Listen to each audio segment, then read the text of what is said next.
mofinaina isan'andro atolotry ny mpitandrina rakotina valina maoly.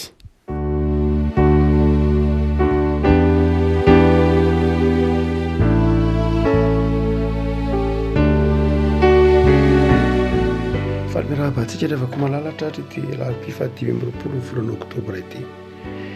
Ny filazantsara masina araka ny marika no voalahatra ho antsika ny avako mofinaina marika toko 10 andiny 17 ka hatramin'ny 19 aminaran'i Jesoa. Ary nisy nitondra zazakely eo aminy mba ametrahany tanana fa ny mpianany ny teny mafy ireny. Nefa tezitra Jesoa raha nahita izany ka hoy izy taminy: avy alao ny zaza nahatonay ary aza rarana fa nitoa azy ny fanjakan'Andriamanitra. Lazaiko aminareo marina tokoa, nazovy no tsy handray ny fanjakan'Andriamanitra tahaka ny zaza dia tsy ho tafiditra aminy akory. Ary nitrotro azy izy dia nametra tanana taminy ka nitsotrano azy. Ray masino manamasinana amin'ny fahamarinana ny teninao, ny fahamarinana. Amen.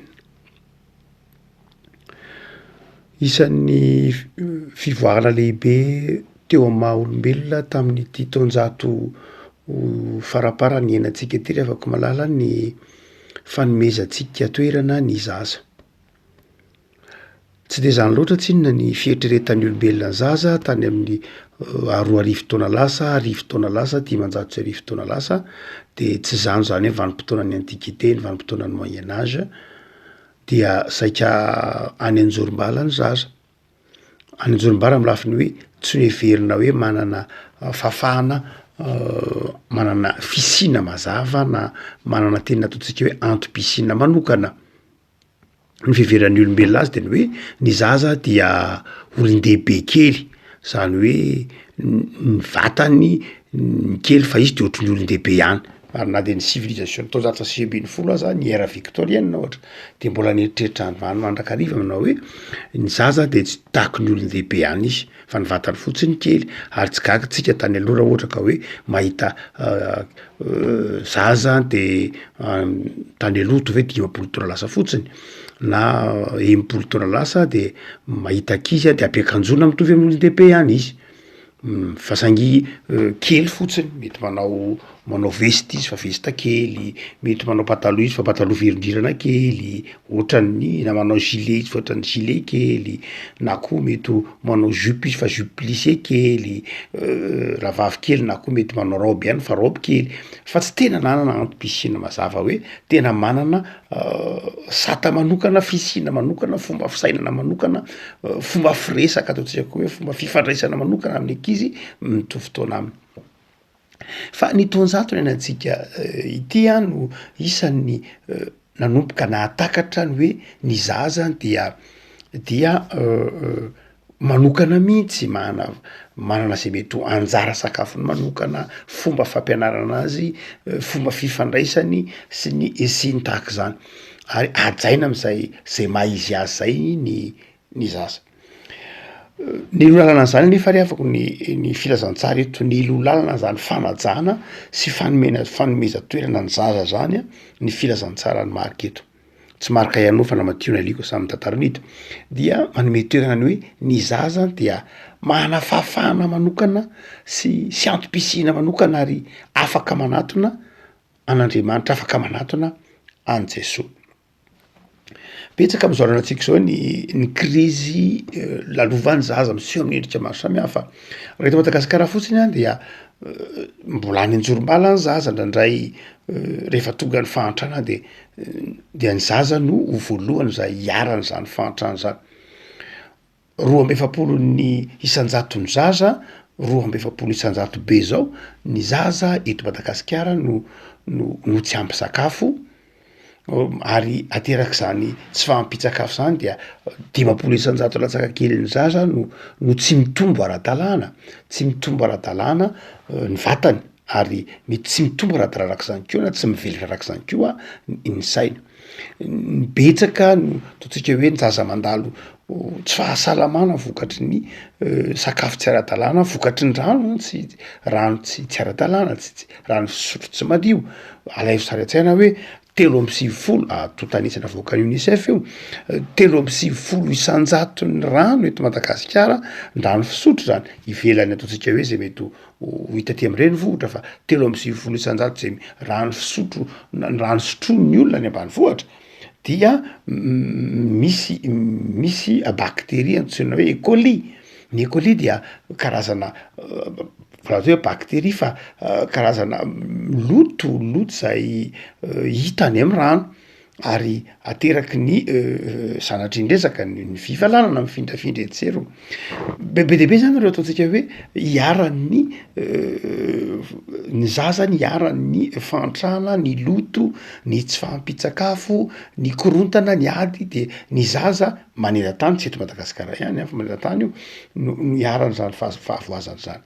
Eto de ampieritreritra atsika manokana ny filazantsara ny hoe manahoana no manahoana ny fanomezantsika toerana ny zaza na amin'ny politika pirenena io na ny anivon'ny fianakaviana io na ny anivon'ny fiangonana io na amin'ny sehatra raisam-pirenena io manome toerana tahak'izao izao nanajany Jesosy ny zaza izao ve isika hoe niraisin'ny Jesosy ny zaza de notrotrony midika revombolana hoe notrotrony de niraisiny an-tanana nomeny fitiavana nomeny hafanana zay le hoe notrotrony dia nametrahan-tanana le hevitry le hoe nametrahan-tanana de zao nitokisany ny hevitry le hoe nametrahan tanana de zao noraisiny notsofony rana ny ekeny mihitsy ho tahaka ny olodehibe aza ny andro pisiny nametrahan tanana dia nitsodrano any izy zany hoe nampahereziny nitariny ary dia zava-dehibe no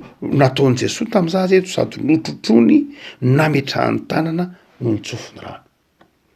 Zany hoe lay maha olona n'lay zaza mihitsy ary ilay Jesosy feno, Jesosy misahirana, Jesosy manaiky hitantana lay zaza mihitsy no asehoany marika eto, mandray an-tanany Jesosy. Tsy hoe nitrotro fotsiny izy, na nameran-tanana ihany izy, na nitsodrano fotsiny izy, fa izay tena fanao mihitsy, feno mihitsy ny fihetsika nataony Jesosy tamin'ny zaza, ary fihetsika fanao amina olodehibe daholo ary reo, fa nataony Jesosy tamin'ny zaza.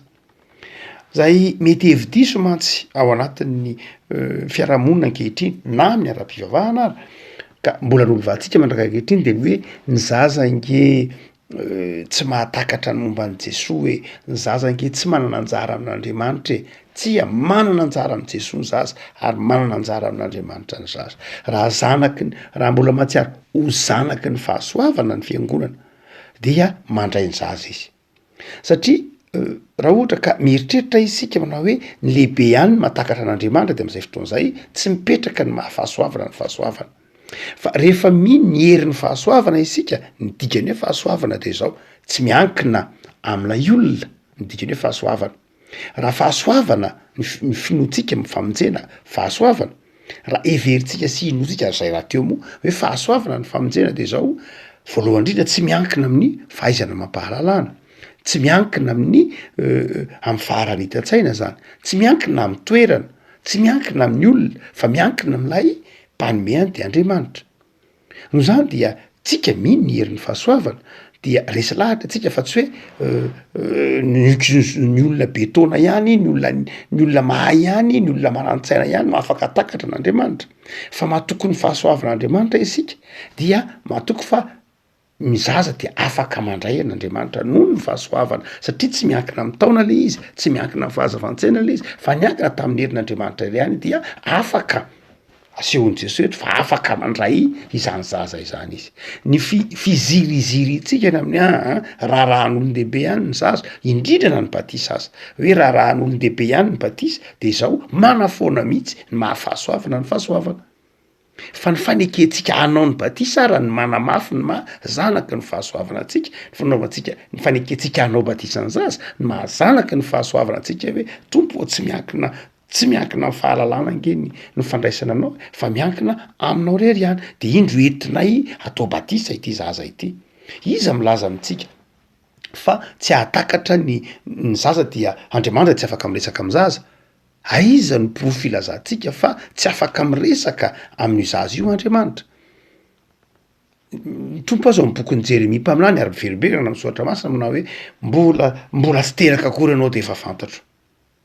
Ary ny tantaran'ny Samoela zaza de hitantsika manao hoe afaka miresaka mihitsy amin'ny zaza Andriamanitra amin'ny fombany izy Andriamanitra. Zay natonga ny Ely niteny tamin'ny Samoela manao hoe lazao an'izao Andriamanitra rehefa miteny aminao hoe lazao valia hoe mitenena Jehovah fa mihaino ny mpanomponao.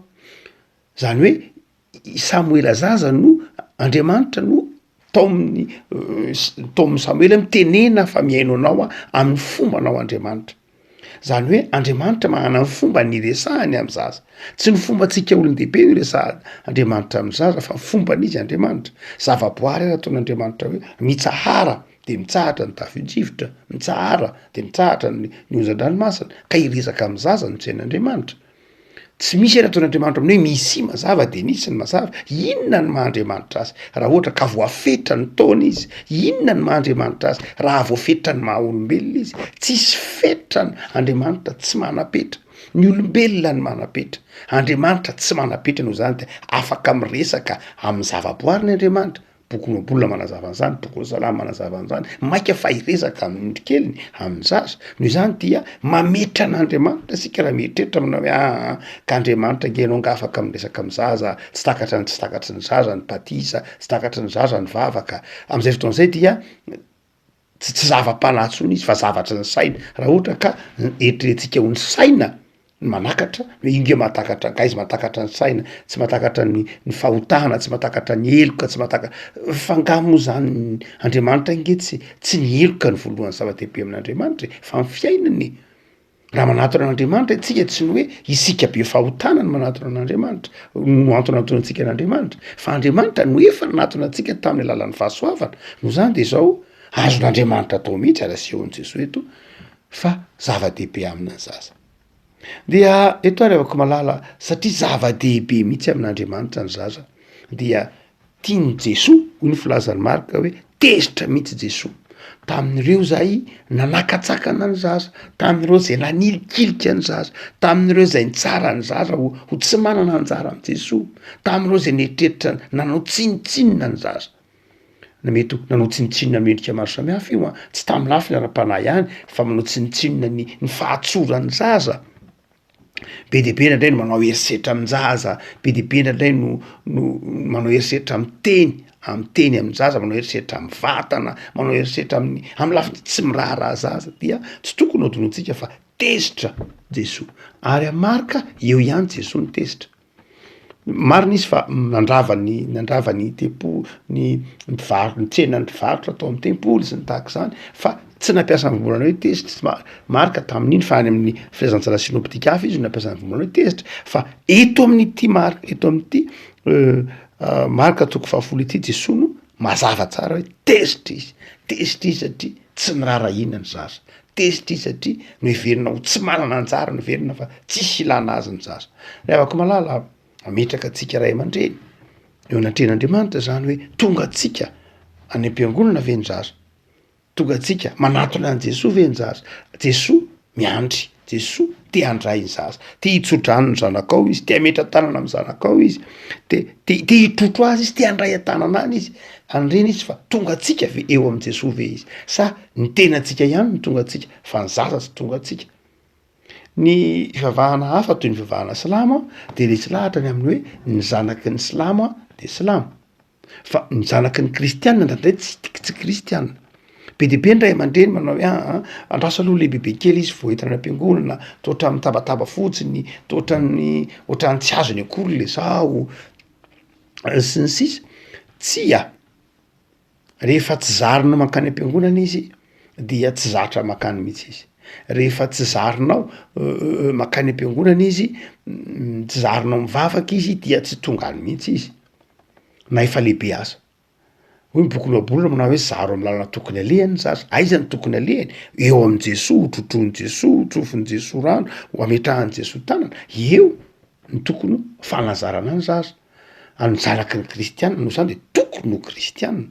Ny dikany hoe fanoloran-jaza nge raha tena jerenany hoe fanoloran-jaza ny heviny de zao hoe ny zanaky ny kristianina de tokony ho kristianina. Fa betsaka hotsika ireo ray aman-dreny tsy mahatondra anjanany ao any amin'Andriamanitra. Betsaka ny tsy mahatonga ny zanany ho kristianina fa andraso aloha afaka ho lehibebe izy, eritreritra kely izy, efa tonga taona izy ka kely arisy tsy azonao, ataony ahoana ntsony no ho zatra makany amin'Andriamanitra, makany amin'ny fiangonana.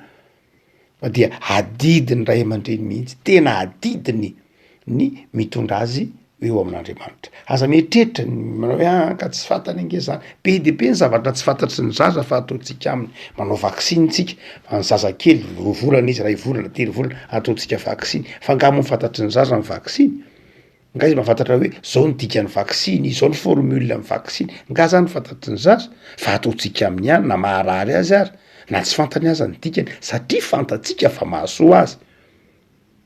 Voateraka 3 andro herinandro tapa-bolona ray ela-drindra ny zaza de efa soratana any amin'ny bokin'ny firaisana, any amin'ny boky pirenena zany izy lazana azy hoe ty zazy ty de teraka tao ananina ary de malagasy izy, reto ndray ndreto ny vavolombelona, zao ny kopian'ny soram-piankonana, mbola voateraka herinandro izy de soratana any mba ho ara-dalàna. Fa nahoana ny tsorasana 20 taona vao soratana any amin'ny fanjakana ka afantatra hoe zao mahahira pirenena izy, mahay ny santan'ny firenena izy. Nahoana ny tsorasana 20 taona, fa nahoana mbola tsy volosaina akory ary de efa soratana hoe malagasy izy, teratany malagasy izy.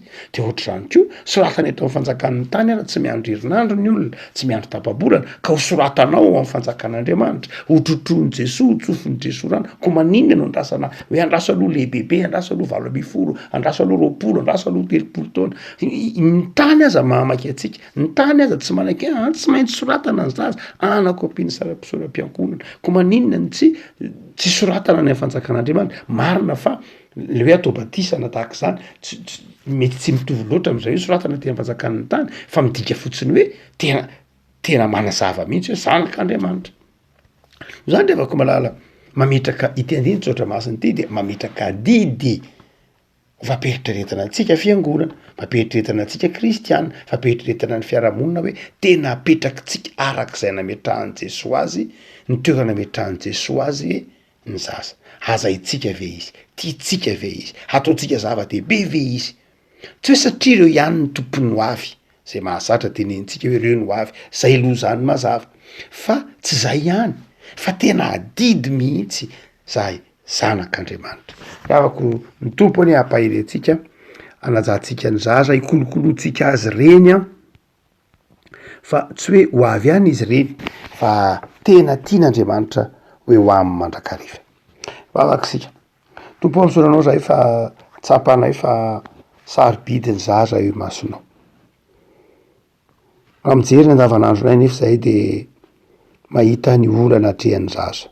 Betsaka ireo tsy tafiditra an-tsekoly, betsaka ireo tsy mianatra sekoly alahady na katesizy, betsaka ireo zay hitanay mandalo fahantrana ary ndray aza lalovan'ny herisetra ny tsy fahampitsakafo, indrindra hiara-ny tsindra azo lena miseho amin'ny endrika maro samihafa any amin'ny fiarahamonina any. De mifona aminao zay tompo raha toa ka tsy mahay mikarakara ny zaza, tsy manana politika mazava zahay amin'ny fitezana ny zaza, ary adinonay azy izy reny. Tompo de mitalao aminao zahay amin'ny fitavozavozanay, manomezanay fahendrena sy fahazavan-tsaina, ahatsiaro fa eo ianao Jesosy mandray ny zaza. Ary tezitra am'izay rehetra manao tsinitsinina ny zaza, tezitra am'izay rehetra tsy miraharaha ny zaza, tezitra am'izay rehetra mihevitra ny tena no tsara sy mendrika aza noho ny zaza. De mivavaka izay tompo an'ny zaza malagasy rehetra. Hitanao an'ny fahantrano, maro amin'izy reny no mamelo tena, maro amin'izy reny no mamelona fianakaviana sy mamelona ray aman-dreny, maro amin'izy reny no miasa nefa tokony mbola hianatra. De ampahirezo tompo reny ondrikelinao reny, misy amin'ireny zaza reny mandalo fivilian-dalana any amin'ny fonja, any amin'ny toerana fitezana zaza many, tsy fidiny. Tompo mivavaka ho an'ny zaza malagasy zahay, ary manonona ny fientananao amin'ireny zaza sy ankizy izay mandalo zavatsarotra ireny. Tao amin'izay tompo mba hanao zava-dehibe ny ankizy amin'izao andro herinandro vitsivitsy na maromaro meloa ny krismasy zao, fa nandalo ny fahazazana ianao Jesosy, mahita fahasambarana sy fiadanana atao anatin'ny tokantrano nisy sy ny ainanao ty amin'izao tontolo zao de ampaherezo ny zaza malagasy tompo indrindra ny zanaky ny mpino mba hiainao anatin'ny tokantrano sambatra. Jereo ny fiangonanao, jereo ny zaza zay nomenao anay tezainay na ny tokantrano any na ny fianakaviana, ampaherezo zay mba ho modely alain'ny zaza tahaka ary ome fahazavantsaina ny zanakay ho fifalianay, ome fahendrena sy fahatahoranao. Misaotra Jesoa. Amen.